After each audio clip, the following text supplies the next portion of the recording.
కైకలూరు కూటమి అభ్యర్థి కామినేని శ్రీనివాస్ పోలీసులకు స్ట్రాంగ్ వార్నింగ్ ఇచ్చారు. ఇంకా 20 రోజుల్లో తమ ప్రభుత్వం వస్తుందని, ఈ 5 ఏళ్లు ఎవ్వరినీ వదిలేది లేదని అన్నారు. ఏ స్థాయి అధికారి అయినా సరే సహించబోమన్నారు.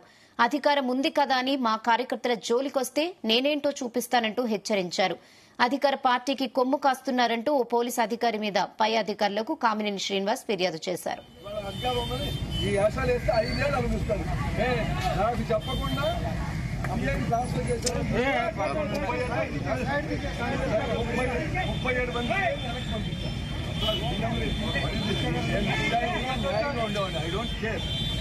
హలో పార్టీ గారు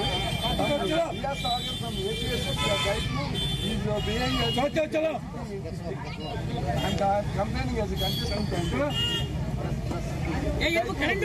ఆటపాక అనే ప్లేస్ లో acting like I will make a complaint to Bhakti garu. Definitely.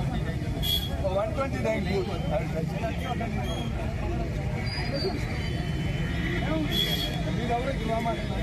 మీరు అందరూ లా అబైడింగ్ సిటిజన్స్ గా ఎవ్వరూ లోనకి వెళ్ళొద్దు.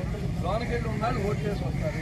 దయచేసి అందరూ లా అబైడింగ్ సిటిజన్ ఈ తప్పు చేసినారు డెఫినెట్ గా అనుభవిస్తారు. నేను చూస్తాను, మీకు మీడియా చూపిస్తాను ఏం చేస్తాను. ఇప్పటికే చూస్తున్నాను.